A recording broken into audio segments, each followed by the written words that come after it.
हुक्म पहले बाप का मानो, खिदमत पहले माँ की करो। शरीयत के ज़ाब्ते बता रहा हूं। अम्मा खिदमत ज्यादा करती है बच्चों की।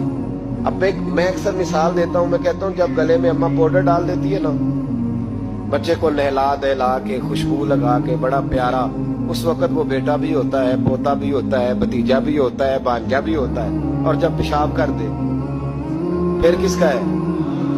माँ का। और जब तक हंसता है मुस्कुराता है फिर वो सबका है। और जब रोने लगे जी तो अब्बा जी आप तो बाद में तो आप बड़े सगे बन गए, तो अब आप थोड़ा मेहरबानी करें ना, कभी कभी आप भी जरा इसका पेशाब अपने गले में बर्दाश्त करें, थोड़ा आप भी शौक करें ना जी। मालिक तो आप हैं, वल्दियत तो आपके लिखी जा रही, डिटेल तो आप बता रहे हैं कि मेरे नाम पे दर्ज है हर चीज, तो यहाँ भी थोड़ा ख्याल करो। हुक्म पहले बाप का मानना है, खिदमत पहले माँ की करनी है। और फरमाया मेरे महबूब करीम सल्लल्लाहु ताला अलैहि वसल्लम ने कि तूने इनसे बातें करनी है, मीठे बोल बोलने हैं। मुस्नद अहमद में बड़ी ठंडी, बड़ी मीठी, बड़ी प्यारी हदीस है। हुजूर ने फरमाया 2 घड़ियां रात को इनकी चारपाई पे बैठा कर, इनसे बातचीत किया कर, इनका दिल राजी किया कर। फरमाया अगर तू इन्हें खुश करने में कामयाब हो गया, रब तुझे 2 हज और 2 उम्रे का सवाब अता फरमाएगा। अगर तू इन्हें और माँ बाप अगर पर्दा कर जाए फिर तेरी दुआओं का रुख माँ बाप की तरफ। इमाम राजी ने तफसीर कबीर में हदीस लिखी है, एक शख्स पर आखिरी वक़्तदारी था, नज़ा का आलम था, लोग कलमा पढ़ाते थे, जुबान पे जारी नहीं होता था। इन हदीसों को रोज याद किया करो, रोज माँ बाप सामने आए तो इन हदीसों को ज़हन में लाया करो। कलिमा अल्लाह का जिक्र है, जुबान पे जारी नहीं हो रहा कलिमा।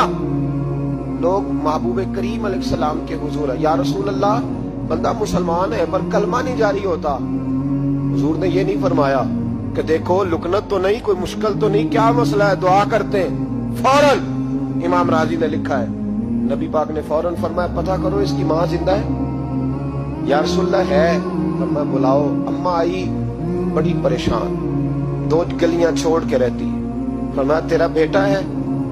तो माँ ने मुस्तफा का चेहरा देखा तो रो पड़ी, लेकिन हुजूर मेरा ही है। फरमाया तू नाराज है?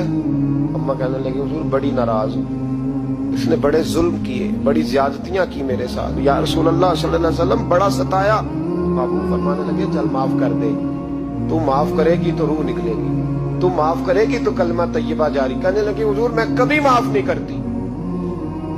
दुनिया में किसी को आग का अजाब देना हुजूर ने जायज नहीं रखा, इस्लामी सजाओं में इससे अक्सर जगह पे मना फरमाया, लेकिन यहाँ मेरे महबूब ने फरमाया लकड़ियां लाओ, बूढ़ी के सामने लकड़ियां लाओ। क्या करना है? फरमाया जिसकी माँ ही नाराज है मैं उसे जिंदा जला दूं, लाओ लकड़ियां। सहाबा उठ के जाने लगे, अभी 2 आदमी दरवाजे से भी नहीं निकले तो बोल पड़ी, कहने लगी ना हुजूर इसे जलाया ना जाए, हुजूर जलाना ना। फरमाया चल माफ कर दे। 3 दफा बोली, कहने लगी मैंने माफ किया, मैंने माफ किया, मैंने माफ किया। महबूब फरमाने लगे अब पढ़ाओ कलमा, पढ़ाओ। जब कलमा पढ़ाया तो जुबान पे कलमा जारी हो। इसका मतलब है कलमा भी उसी की जुबान पे जारी होगा जो माँ बाप का फरमा बरदार होगा। वरना मत उम्मीद रखे कि मैं बड़ी लंबी तहज्जुद पढ़ता हूं, मैं तो दरवाजे पे बैठ के सखावत करता हूं, मैं तो बहुत बड़ा आदमी हूं। अपने माँ बाप की तरफ देखें, इनका ख्याल